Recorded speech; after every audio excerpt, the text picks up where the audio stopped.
She slipped into my room like a thief in the night, quiet, calculated, certain that I wouldn't notice until it was too late. But I had felt it coming all day. That strange tension in the air, that instinct you can't explain but you know in your bones. The money was in my drawer, folded neatly, month after month of saving from every side job, every little sacrifice. To her, it was just paper, easy to take, easy to spend. To me, it was freedom, my first real step toward building a life of my own.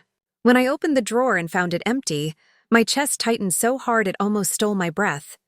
And then I saw her, standing in the hallway, dressed up like she was heading to a celebration, her lips curved into a triumphant smile. On her finger was a sparkling ring that hadn't been there yesterday. I didn't need to ask, I knew. She had spent it. My money, my trust, my work. She didn't ask, didn't explain, because in her mind I was predictable. The little sister who cried, who forgave, who stayed silent. That's what she expected again. But when her eyes met mine, she didn't see the weak girl she remembered. She saw something else, something colder, steadier. And instead of tears, I smiled. After that smile, everything shifted inside me, though she had no idea. I didn't yell, I didn't throw accusations, I didn't even ask her why. I just stood there in that narrow hallway and let her bask in her little moment of triumph, while inside I was drawing lines, burning bridges, and locking doors she would never walk through again. My sister had always been reckless with other people's things, with other people's trust. When we were children, she would break my toys and laugh, claiming it was an accident. When we were teenagers, she borrowed my clothes without asking and returned them stained or torn, saying it wasn't a big deal. Our parents excused it because she was the spirited one, the bright, charming daughter who made everyone laugh at family dinners. I was the quiet one, the responsible one, the one who picked up after her chaos. That night, looking at the ring on her finger that sparkled under the cheap hallway light, I realized she hadn't changed at all. Only now it wasn't about toys or dresses. It was about my independence, my future, my hard work, and she had stolen it as if it meant nothing. I didn't confront her immediately. Instead, I let her go out, spinning in her new dress, flashing the ring, telling her friends a story about how she got lucky. I stayed behind, sat at my desk, and pulled out my small black notebook where I kept everything, every dollar saved, every receipt, every text message she had ever sent me asking for favors. I wasn't crying. I was calculating. That was the difference between us. She lived moment to moment, and I lived with a long memory. The next morning, I watched her stumble in, tired, shoes in her hand, hair tangled. She didn't notice the way I was looking at her. She didn't notice that I wasn't making coffee for both of us like usual. She didn't notice that the air between us was colder, sharper. She thought she had won. But winning requires more than a single night of fun, more than a ring bought with stolen money. Winning requires endurance, and endurance was something I had trained for all my life, cleaning up her messes, swallowing my anger, and pretending it didn't matter. She mistook my silence for weakness, but it was the silence of a storm gathering strength. While she slept that afternoon, I began to move quietly through the apartment. I opened drawers, collected papers, photographed her receipts, even found the pawnshop stub tucked carelessly into her purse. It wasn't just my money she had spent. She had pawned jewelry my grandmother left me. A necklace I hadn't worn in years, but had kept wrapped in velvet because it was the last piece of her I had left. My throat tightened, but no tears came. Not this time. I gathered everything into a neat folder, labeled, dated, organized. Evidence. She always said I was too boring, too predictable, too careful. What she never understood was that being careful meant I noticed everything. I knew her patterns, her lies, the way she manipulated people with her smile. She had built her life on everyone else's blind spots, but I wasn't blind anymore. When she finally woke up and wandered into the kitchen, yawning, stretching, asking if I had any cash for food delivery, I looked her straight in the eye and said, "Not anymore?" The confusion on her face was almost funny. She blinked, tried to laugh it off, tried to lean on our old routine. But I didn't flinch. I let the silence grow until she grew uncomfortable, shifting her weight, looking anywhere but me. That was the first crack, and I knew exactly how to widen it.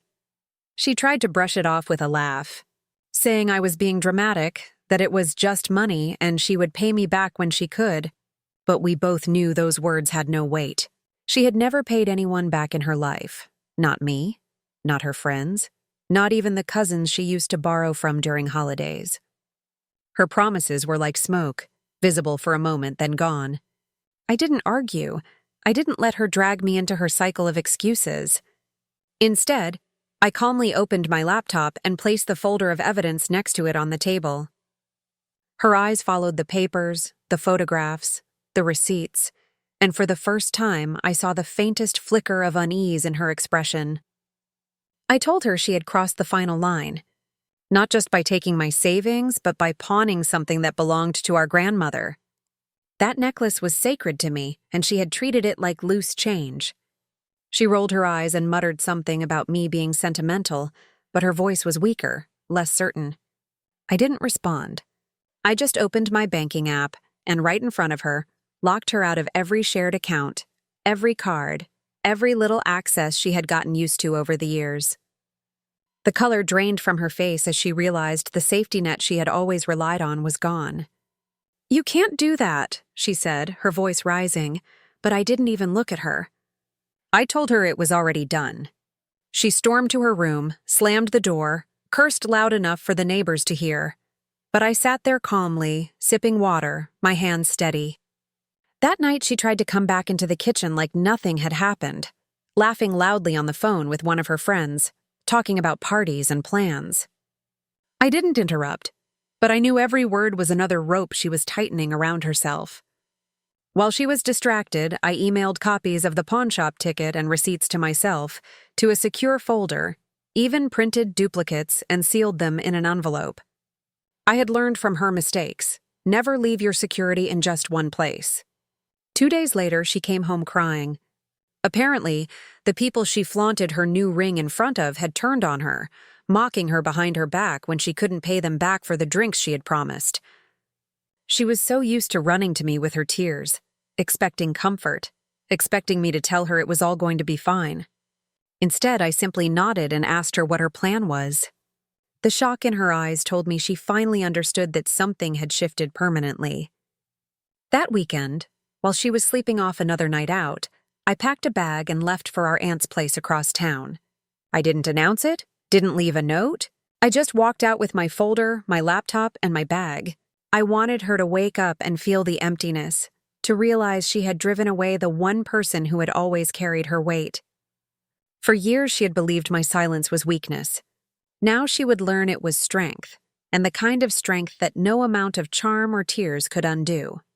When she realized I was gone, the calls started. First the casual, "Hey, where are you?"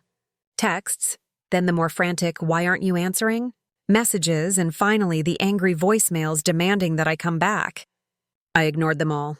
At my aunt's house, I found a kind of peace I hadn't felt in years. My aunt had always seen through my sister's charm, and when I explained everything and showed her the documents, she didn't look surprised. She simply nodded and said, "It's about time you stopped letting her take from you." That validation was like oxygen to me. It gave me the strength to do what came next. I went to the pawn shop myself, bringing proof of ownership of the necklace, and spoke to the manager. At first, he was defensive, but when I showed him the photographs of me wearing it years ago, along with the documents my grandmother had left, he relented. He didn't want trouble, especially legal trouble, and within a week the necklace was back in my hands. Holding it made something inside me settle, like a piece of my life had been restored. My sister, meanwhile, was unraveling. She sent me messages saying she was sorry, that she didn't mean to hurt me, that she had just made a mistake. But by then her words were meaningless. She had crossed the line, and she couldn't uncross it with a few apologies typed at 2 a.m. My aunt helped me set up a new bank account, one my sister would never know about, and I transferred everything into it. I changed the locks on my old apartment and gave notice to the landlord. When my sister came back the next weekend, loud and entitled as ever, She found the place empty except for a single envelope on the kitchen table. Inside were copies of the pawn ticket, the receipts, and a single note in my handwriting. "You don't get to use me anymore." That was it. No explanations, no justifications, just the truth. She called me 20 times that night, then tried to show up at my aunt's place, pounding on the door and shouting. But my aunt opened it just wide enough to tell her that I wasn't coming back, that if she kept disturbing us, the police would be called. I heard my sister's voice crack as she argued, pleaded, then cursed. But I stayed in the back room, silent, calm. It was the hardest thing I had ever done, and yet it felt like the only way forward. Because for the first time in my life, I wasn't reacting to her chaos. I was controlling the outcome. After that night, something in her cracked, though she would never admit it. She kept trying to reach me, alternating between rage and desperation, threatening to tell our parents one day and begging me to come back the next. But I didn't budge. I had lived too long in her shadow, too long bending under the weight of her choices, and I wasn't about to let her drag me down again. My parents eventually called, confused, asking why their eldest daughter was suddenly painting me as cruel, heartless, selfish. I didn't defend myself with long speeches. I simply sent them copies of the documents I had, every receipt, every record of what she had taken. For once, they couldn't pretend not to see. The silence on the other end of the line told me that my sister wasn't the golden child anymore. She was exposed, and exposure terrified her. In the weeks that followed, she tried to salvage her image. She told mutual friends I had overreacted, that I was jealous, that I had always been cold. But words only go so far when people see the reality behind them. She had burned too many bridges, borrowed too much money, betrayed too many people. Slowly, her circle shrank. Meanwhile, mine grew stronger. My aunt introduced me to people who respected boundaries, who believed in accountability, who didn't see my silence as weakness, but as composure. I found a new job, one that paid more steadily, and with my new account, I started saving again. This time, every dollar was truly mine. My sister tried one last stunt a month later. She showed up outside my workplace, shouting, accusing me of destroying her life. My coworkers looked on, confused and uncomfortable, and I realized this was her last weapon: spectacle, chaos, noise. I didn't give her the satisfaction of a reaction. I called security, and when they escorted her away, I didn't even look back. That evening, I sat with my aunt on her porch, watching the sunset, feeling the weight of years finally lift. My sister had thought that stealing my money would break me, that I would cry and forgive like always. But I had done the opposite. I had taken back not just my money, not just my necklace, but my power. And once reclaimed, it was something she could never touch again. The weeks turned into months, and the distance between us became permanent. She still tried to claw her way back into my life, sending emails full of accusations, then following them with pitiful apologies, as if alternating tones would finally break me down. But I had gone numb to her performance. I stopped replying altogether, and every attempt from her only proved how much control she had lost. Our parents eventually stopped pushing me to reconcile after they saw how much evidence I held. They wanted to believe in her charm, but there is only so much even parents can excuse before the truth stands taller than their denial. The necklace sat in a small box on my dresser, not because I wore it every day, but because it reminded me of what was mine and could never again be stolen.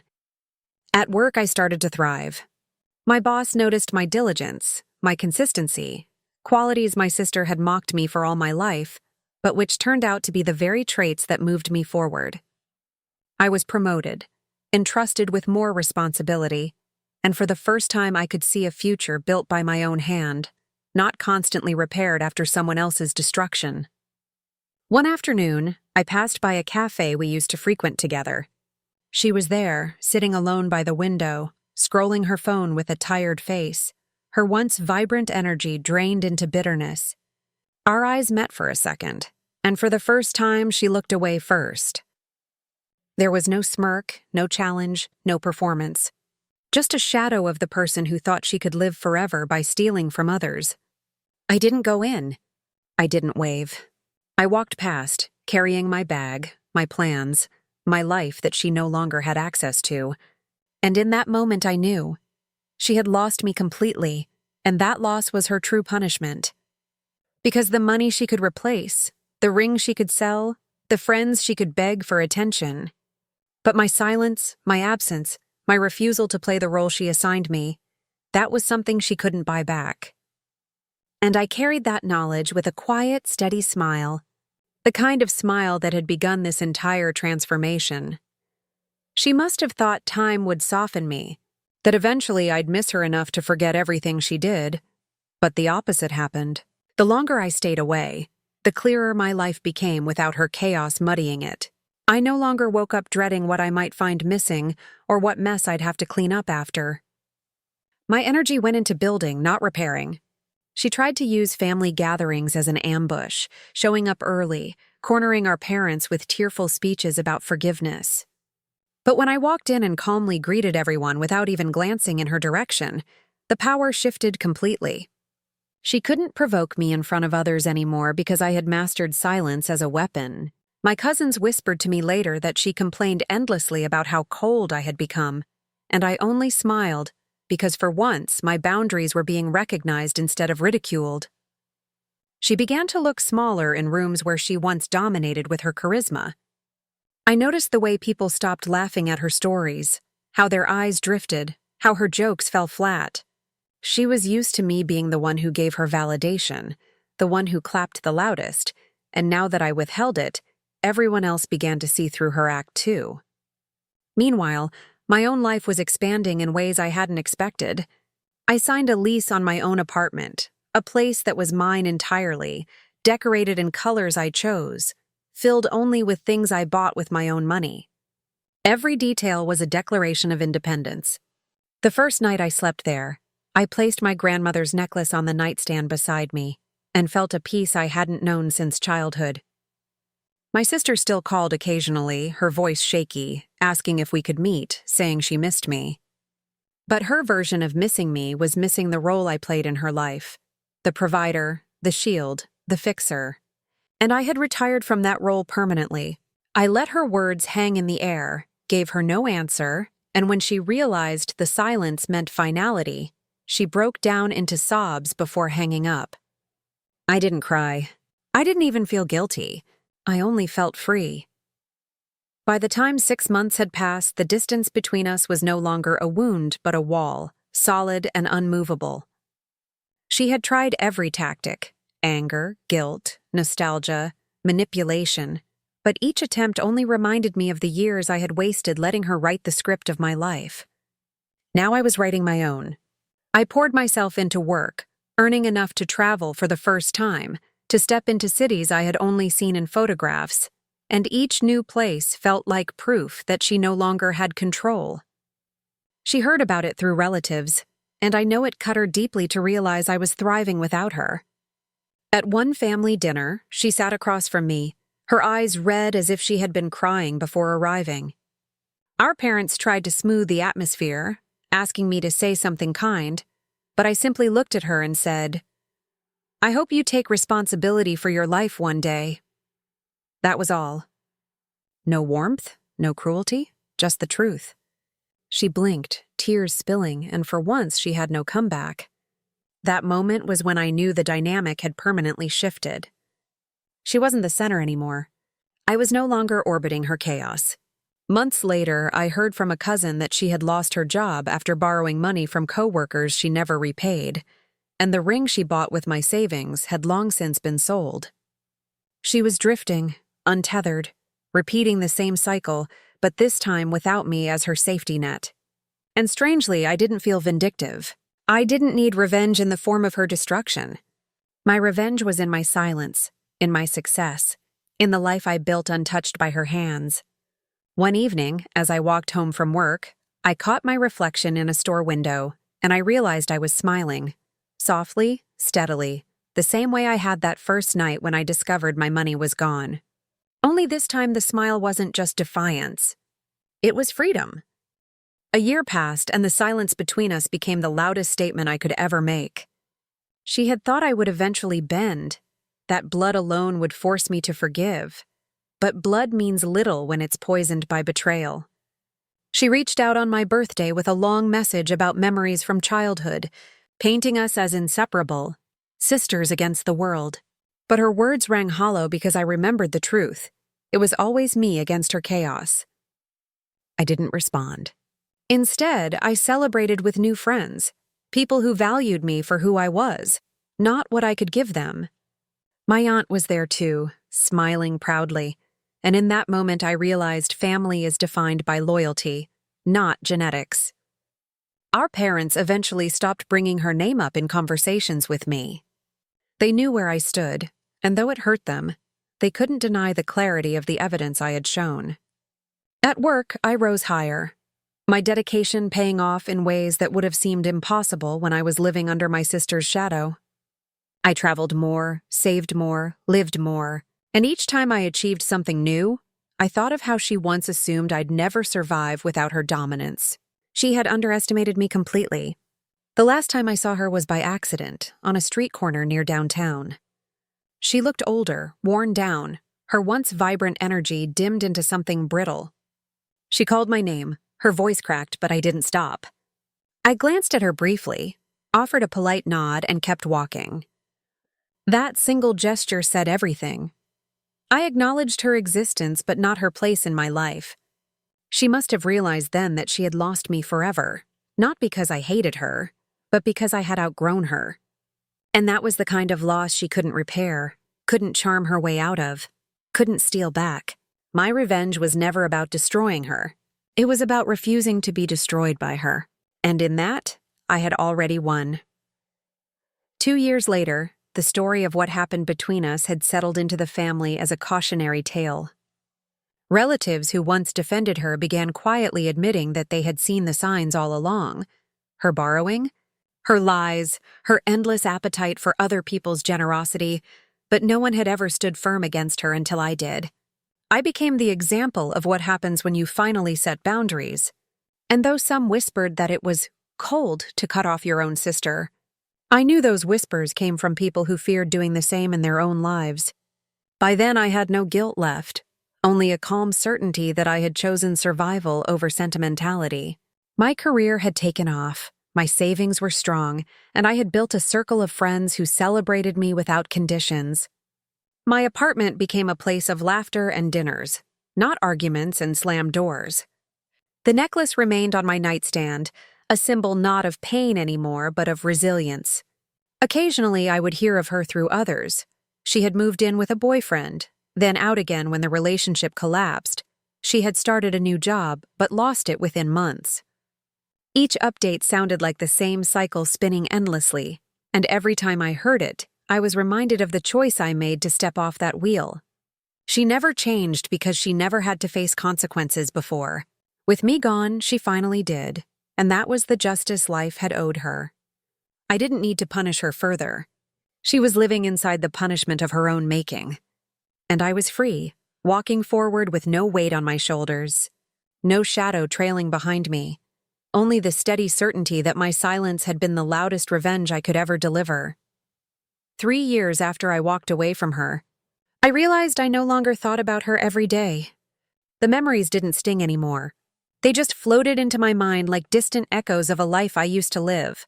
People sometimes asked if I regretted cutting her off, if I missed the bond that sisters were supposed to have, and I always gave the same answer.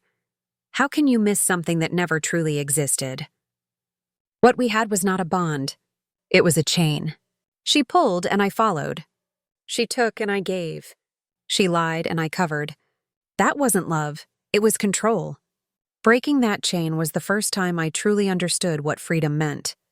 By then, my life looked nothing like the one she had left behind. I had earned a promotion that gave me financial stability beyond what I ever thought possible. I traveled to countries I once only saw in magazines, standing under foreign skies and realizing how small her world had been, how limited she always tried to make mine. I bought a small car, learned to drive out of the city on weekends, and discovered parts of myself she would have mocked for being boring, like the joy I found in bookstores. Farmers markets and quiet coffee shops where no one knew my name. Every piece of that life was built on the foundation of one decision: to stop letting her define me. She, on the other hand, was unraveling further. Word reached me through family that she had tried moving in with another friend and was kicked out within months for stealing rent money. She had burned every bridge so thoroughly that people no longer answered her calls. My parents eventually stopped trying to guilt me into reconciling because they too had been betrayed. She had stolen from them as well, and this time they couldn't pretend it away. It hurt them to admit it, but they began to see me as the one who had been right all along. And that realization, though late, gave me closure. The last time I heard her name was when my cousin mentioned she had left town, chasing some new opportunity, some new mark to fool. I didn't ask for details. I didn't need them, because her story wasn't mine anymore. My story was the apartment filled with laughter, the career I had built with my own 2 hands, the necklace on my nightstand, and the steady smile I carried wherever I went. She thought she had broken me the night she took my money, but all she did was teach me the power of walking away. And that power became the foundation of everything I am today. 4 years after I cut her off, I could finally look back at the story without anger, only clarity. I had learned so much about myself in the absence of her chaos. I had learned that peace isn't something that falls into your lap. It's something you build, brick by refusing to let toxic people live rent-free in your life. My sister used to sneer at me, calling me careful, boring, too cautious. But that caution became my strength. It allowed me to notice patterns, to prepare evidence, to walk away with certainty instead of confusion. And in the end, it allowed me to win. Meanwhile, her recklessness had devoured her. She was no longer the center of attention at parties, no longer the charming golden child. People remembered the debts, the lies, the jewelry pawned, the tears that never led to change. They stopped believing her, and when you live on manipulation, disbelief is death. Our parents had grown older, and though they sometimes sighed when her name came up, they admitted to me privately that they were proud I had learned to stand my ground. That was the kind of acknowledgement I never thought I would hear. At work, I became someone others relied on, someone they respected, and that respect filled the hole she had carved out of me years ago when she made me feel small. I traveled, I laughed, I built friendships rooted in trust instead of convenience. My revenge was never loud. It was steady, quiet, undeniable. It was the life I created, a life she could no longer touch. Sometimes, on quiet nights, I still remembered the exact moment she thought she had won, standing in that hallway with her new ring glittering, expecting me to collapse in tears. And sometimes I smiled to myself, because she never realized the truth. That was the night she lost. 5 years had passed, and by then the person I used to be felt like a stranger. I was no longer the girl who hid money in drawers hoping it would stay safe, no longer the sister who cried when her belongings disappeared. I had become a woman who understood her worth, who no longer explained or defended her choices, who walked away when respect was not given. My sister, from what I occasionally heard through scattered whispers of family, was still stuck in the same destructive cycle. She moved from job to job, relationship to relationship, city to city, always leaving behind stories of betrayal. And while once that might have haunted me, now it only confirmed that my decision had been right. You cannot fix someone who does not want to be fixed, and you cannot save someone who feeds on the very chaos that destroys them. In contrast, my life had bloomed. I had paid off debts, built savings, and even purchased a small condo in a quiet neighborhood, a place entirely my own. Walking through the door each evening and knowing everything inside had been earned honestly gave me a satisfaction that no apology from her could ever bring. I hung photographs of my travels on the walls, landscapes from mountains, oceans, cities glowing at night, and each frame was a reminder that my world had grown vast and beautiful without her shadow in it. My friends often described me as calm, grounded, unshakable, and I smiled because once upon a time she had mocked those very traits as weaknesses. They were my armor all along. Occasionally, when I caught my reflection in mirrors or windows, I saw the same steady smile that began this entire story, the smile she never understood, the smile that unnerved her because it wasn't born of fear. It was born of freedom. And it had never left me since. 6 years later, the chapter with my sister felt like a closed book, one I had placed back on the shelf but would never reopen. I had grown into someone she would no longer even recognize. My days were filled with purpose. Early mornings spent in quiet reflection, steady work that rewarded me for my effort, evenings surrounded by people who lifted me up instead of pulling me down. I no longer measured myself against her chaos, because she wasn't my reference point anymore. I was my own. Through relatives, I occasionally heard fragments of her story, each one sounding more desperate than the last. She had fallen out with another friend after borrowing money she never returned. She had lost another job after lying to a manager. She had broken another relationship by repeating the same cycle of manipulation. Each time I heard it, I didn't feel pity or anger. I felt distance. Because her life was no longer entwined with mine, her mistakes were no longer mine to fix, and her disasters no longer belonged at my doorstep. My parents had finally stopped mentioning reconciliation, their voices tired, their eyes older, their energy worn out from years of disappointment. They looked at me instead as the child who had learned to stand, and that silent recognition was more powerful than any apology they could give. I had built friendships rooted in trust, love that was steady instead of volatile, and a future that stretched out like an open road. When I looked at photographs from those years, I saw someone confident, composed, someone my younger self would hardly believe she could become. And whenever I remembered the night my sister stood in that hallway with stolen money and a stolen smile, I realized something simple. She thought she had broken me, but she had only freed me. 7 years after that night, my life had transformed into something my younger self would never have dared to dream. I had built stability, not just financially, but emotionally, and that stability became the foundation for every new risk I was willing to take. I started a side business with a friend, something creative, something that reminded me I was capable of more than just surviving. I was capable of thriving.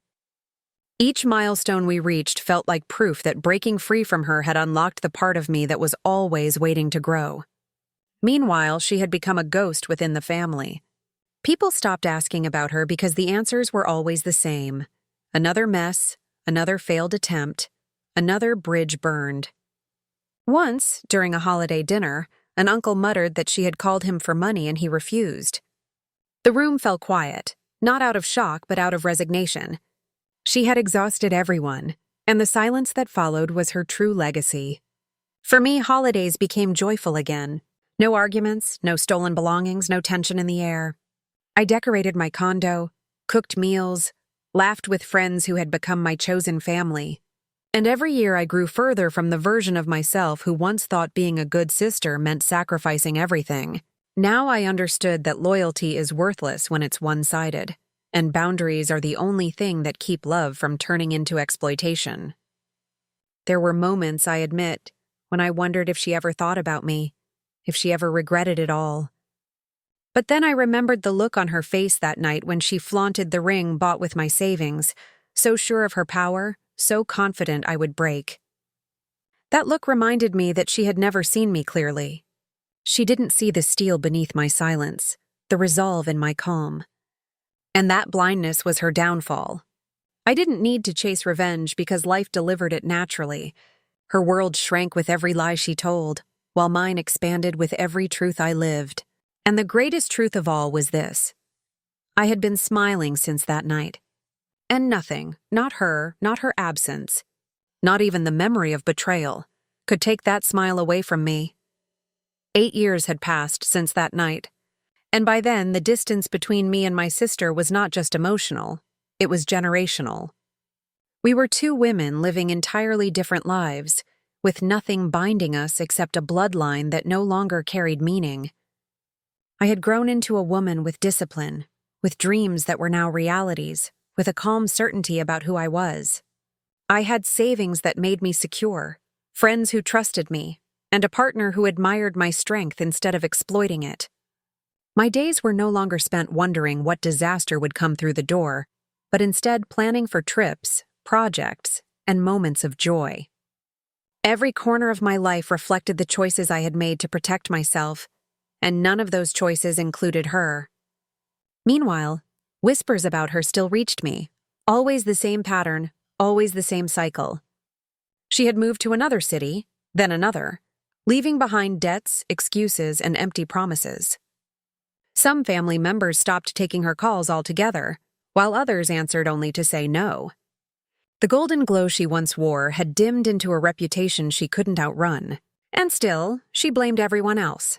She had convinced herself that I was the villain, that by walking away I had somehow cursed her life. But the truth was simpler. She had cursed herself by never changing.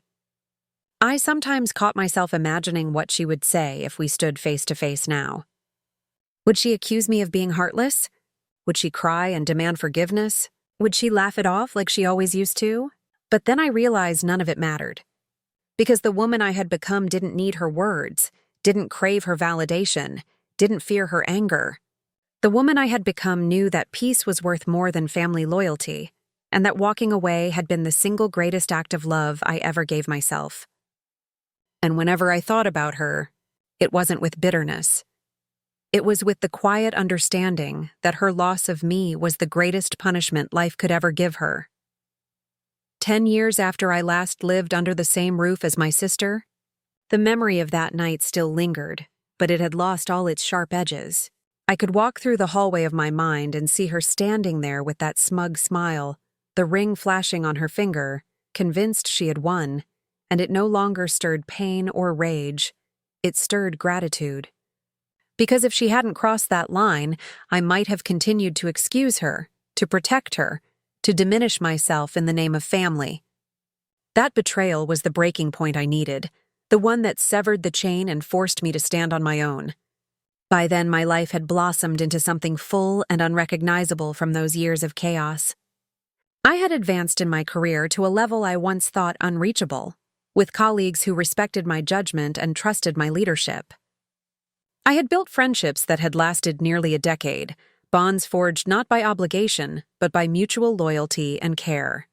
I had even found love, a steady and quiet kind of love that felt like safety instead of turbulence, the kind that grew stronger with each year because it was built on truth.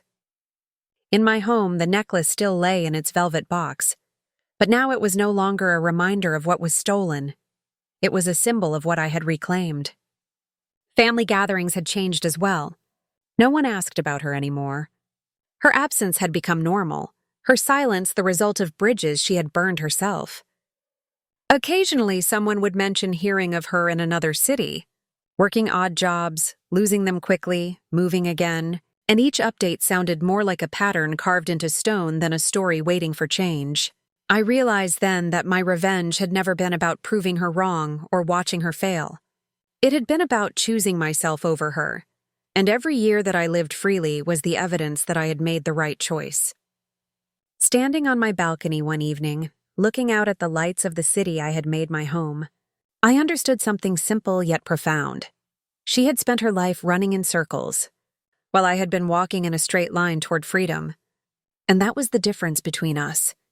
That was the victory she would never understand.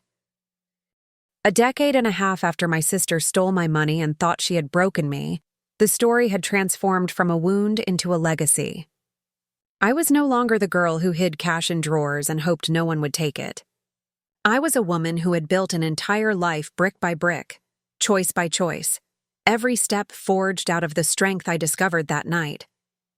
My sister remained a shadow in the family, spoken of only in hushed tones, her name carrying the weight of regret but not respect. Some said she had drifted from city to city, others claimed she had fallen into debts so deep she couldn't crawl out, and still others whispered about relationships that ended the same way they all began, with lies and betrayal. I never asked for confirmation. I didn't need it, because the details of her downfall weren't mine to carry anymore. My details were different. Promotions that brought me recognition, friendships that lasted through decades, a home filled with laughter and stability, love that deepened instead of faded. I became someone people leaned on, not because they wanted to take from me, but because they trusted me. And trust was the one currency my sister had never valued, the very one I had built my life upon. There were moments, rare and fleeting, when I wondered if she ever thought about me, if she remembered that night and realized that was the moment she lost me forever.